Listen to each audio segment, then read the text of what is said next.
Echo Vault, Episode 2. Last week, we were in Bavaria in 1922.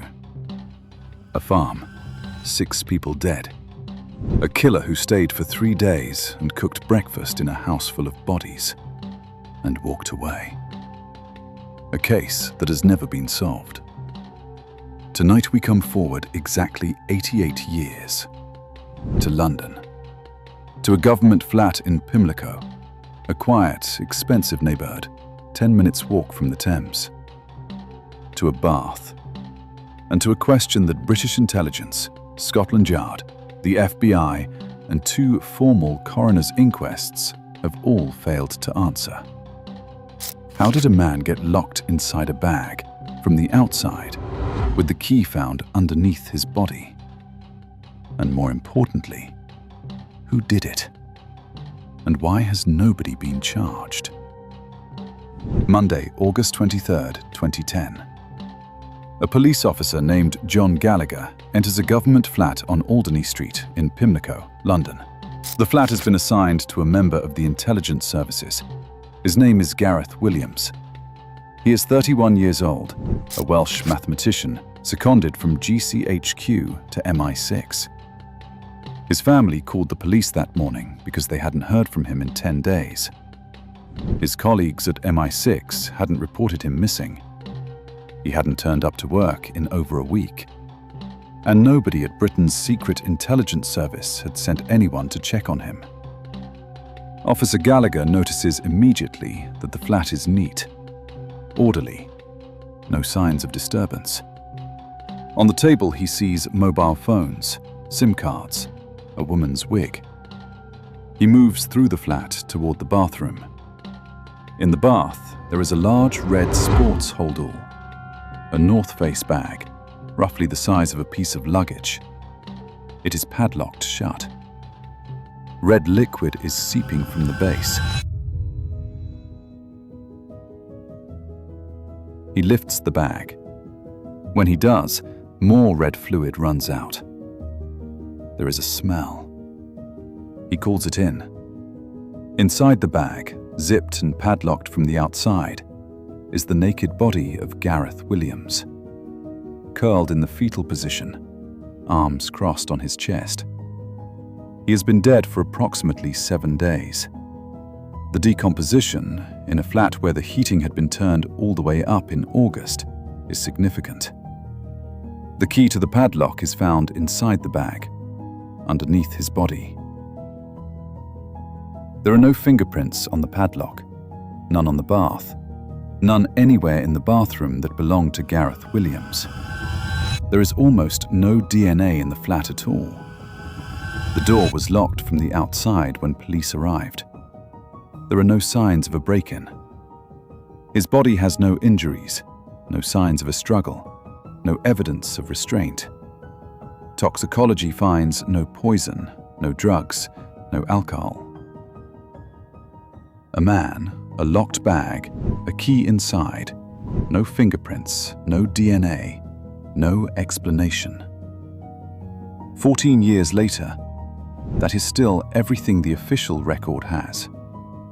To understand why this case is different from a standard unexplained death, you need to understand who Gareth Williams was.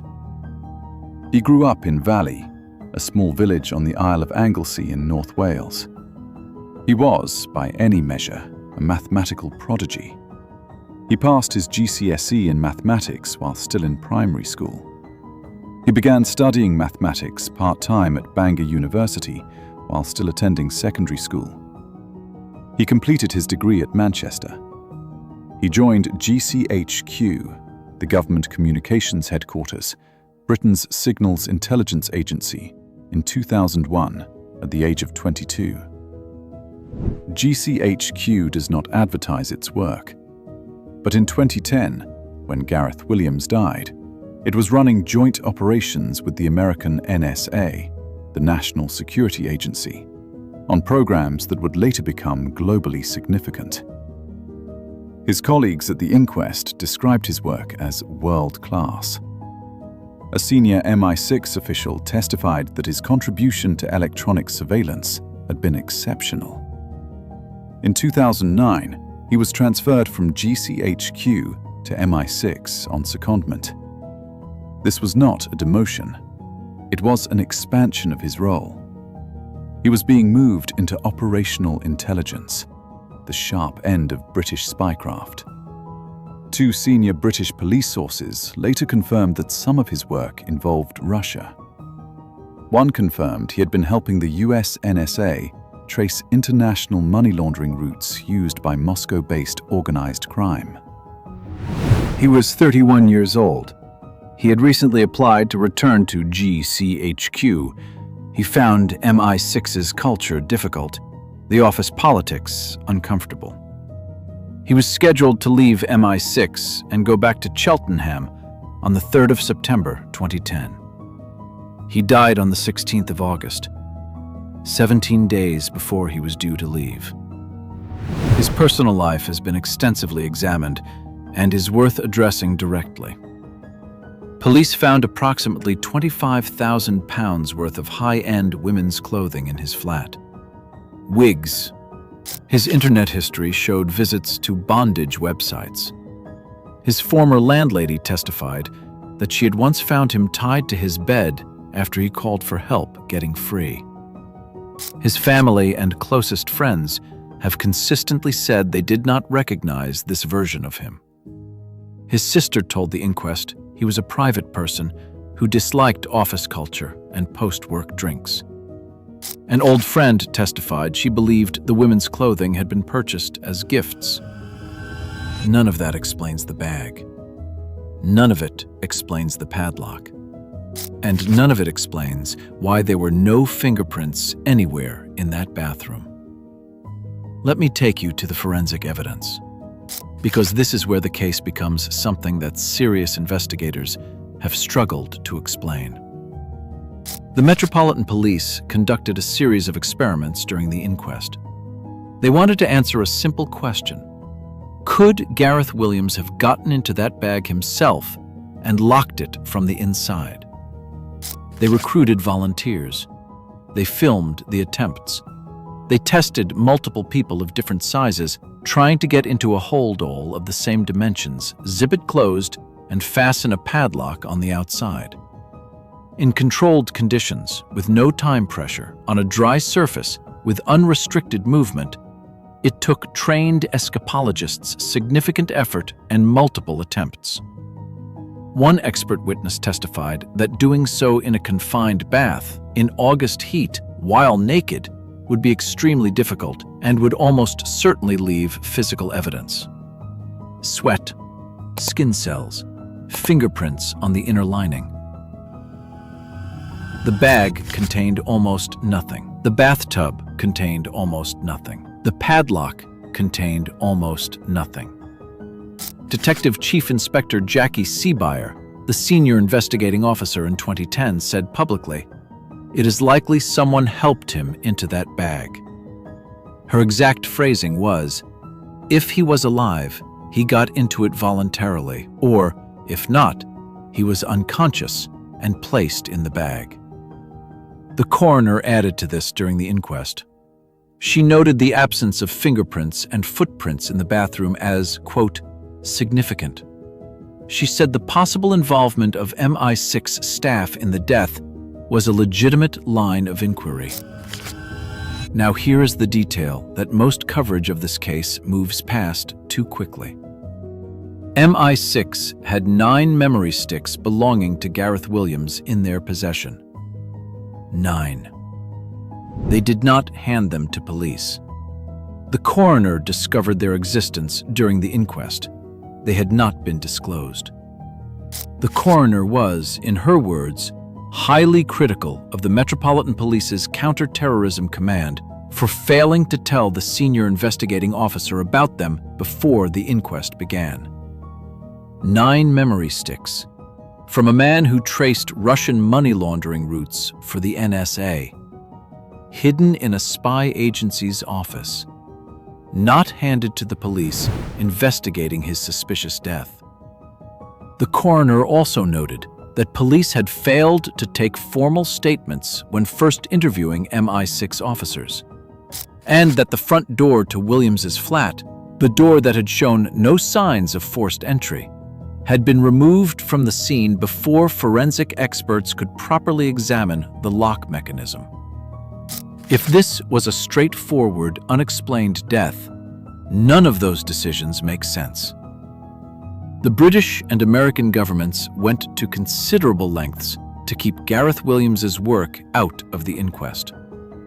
The Foreign Secretary at the time, William Hague, personally signed a public interest immunity certificate, a legal instrument used to withhold classified material from court proceedings, to prevent details of Williams's work and joint U.S. operations from being disclosed. The U.S. State Department asked that no details of his work should emerge at the inquest at all. When agencies at that level intervene in a coroner's hearing, it is not routine. It is not standard procedure for an unexplained death. It is what happens when the person who died knew things that governments are still not prepared to discuss. Two senior British police sources speaking to journalists after the inquest confirmed that Williams's work had concerned Russia. Not peripherally, directly. He had been working with the NSA to trace financial networks used by Russian organized crime and, separately, by Russian intelligence. In the context of 2010, this matters. The years between 2006 and 2015 saw a pattern of deaths of Russian dissidents, defectors, and individuals who had become inconvenient to the Kremlin, concentrated particularly in London. The most famous was Alexander Litvinenko, poisoned with polonium-210 in 2006. A British public inquiry later concluded the operation had been approved by Vladimir Putin personally. Gareth Williams was not a Russian dissident, but he was a British intelligence officer working on Russian financial networks shortly before his death. That is a fact the official record confirms. In the weeks before he died, CCTV at his building captured two unidentified individuals entering the communal entrance. Police issued e-fit images. For several years, those individuals were described as a Mediterranean couple. Eventually, after extensive investigation, police concluded they had nothing to do with the case.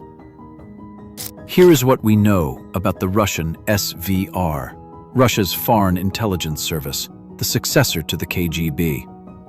It is one of the few agencies in the world with both the capability and the demonstrated willingness to conduct assassinations on British soil that are designed to look like something other than assassinations. The Litvinenko killing was meant to look like an illness. The Salisbury poisoning of Sergei Skripal in 2018 was meant to look like an accident. Tradecraft designed to cause confusion, to delay investigation, to make attribution difficult. A naked man, no fingerprints, a padlock, no evidence. Whatever this was, it was either the work of someone with extraordinary composure, extraordinary skill at crime scene management, and extraordinary access to a government flat used to house intelligence officers. Or it was a very elaborate, very unlucky accident. The Metropolitan Police ultimately concluded it was probably an accident. The coroner concluded it was probably criminal. The FBI conducted their own parallel investigation. The U.S. State Department requested silence. And the case remains officially open. There are three serious theories about what happened to Gareth Williams. The record supports elements of all three. It conclusively rules out none of them. Theory 1. Autoerotic accident. This is the Metropolitan Police's official position. Williams had a documented interest in bondage and escapology. He had been found tied to his bed on a previous occasion. The theory is that he entered the bag voluntarily as part of a sexual practice, was unable to get out, and died of asphyxiation. The Metropolitan Police's 2013 reinvestigation concluded this was the most probable scenario. The problem with this theory is the forensics. No fingerprints on the padlock, which was on the outside of the bag. No DNA anywhere in the bathroom consistent with someone struggling in August heat. The coroner's own experts said a self-locking from the inside was extremely difficult. And the key found under his body, in the position it was, is physically inconsistent with a self-lock. You cannot place the key beneath yourself from inside a bag. Theory 2. A consensual encounter that went wrong. Williams allowed someone he trusted into the flat. The evening involved the bag as part of something consensual. The other person, unable to revive him, panicked and left, cleaning the scene as they went, taking the key out of his hand and placing it under his body, fastening the padlock, wiping every surface. The thoroughness of the cleanup suggests someone who had time, composure, and knowledge of forensic investigation. This would explain the absence of evidence. It would explain why no forced entry was found. It would require that Williams was willing to admit this person, which his sister said he would only do for someone security cleared. And it leaves open the question of who that person was and why they have never been identified. Theory 3. Targeted assassination. A professional operation by a foreign intelligence service, most likely Russian, to eliminate a British analyst who was tracking their financial networks. The operation was designed to create maximum confusion, delay investigation, and make attribution impossible. The use of the bag, the staging, the complete absence of forensic evidence, the apartment left tidy. These are consistent with a professional intelligence operation designed to look like something else entirely. The problem with this theory is motive. Williams was 31. He was junior. There were more senior analysts working on the same programs. Why him? Why then? Why this method rather than something quieter? There are no definitive answers. There is only the record. And what the record shows is a man who cannot have gotten into that bag alone, in a flat where someone apparently cleaned every surface, and whose spy agency didn't notice he was gone for a week. In November 2023, the Metropolitan Police announced the conclusion of their most recent forensic review. They had re-examined evidence using techniques that hadn't existed in 2010. They had looked at a hair found at the scene. They had retested the bag, the padlock, the bath.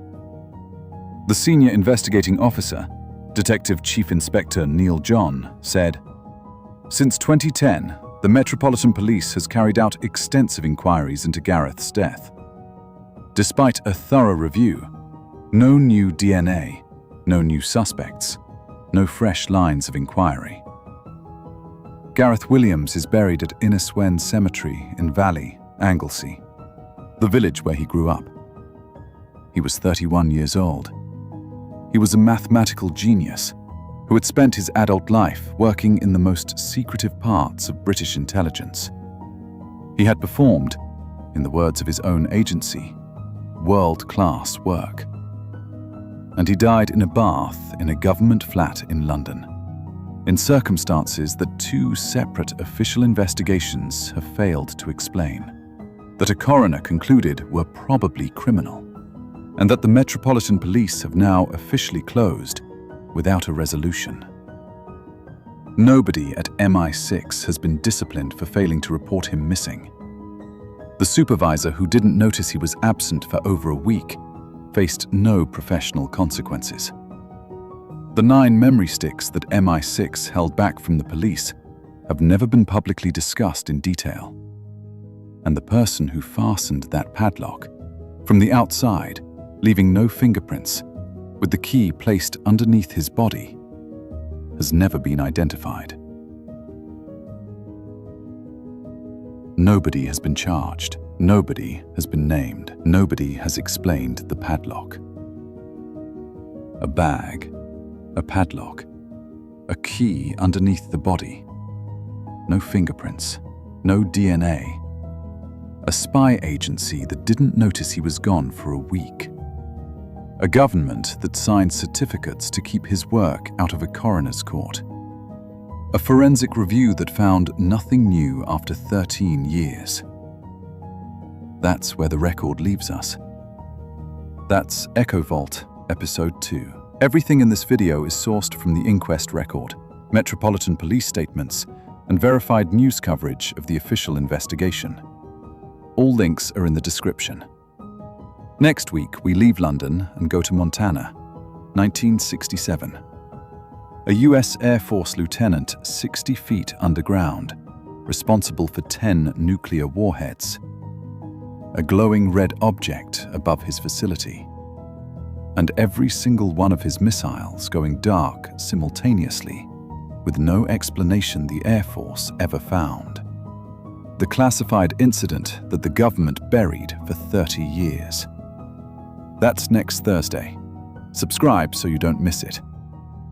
Until then, keep asking questions.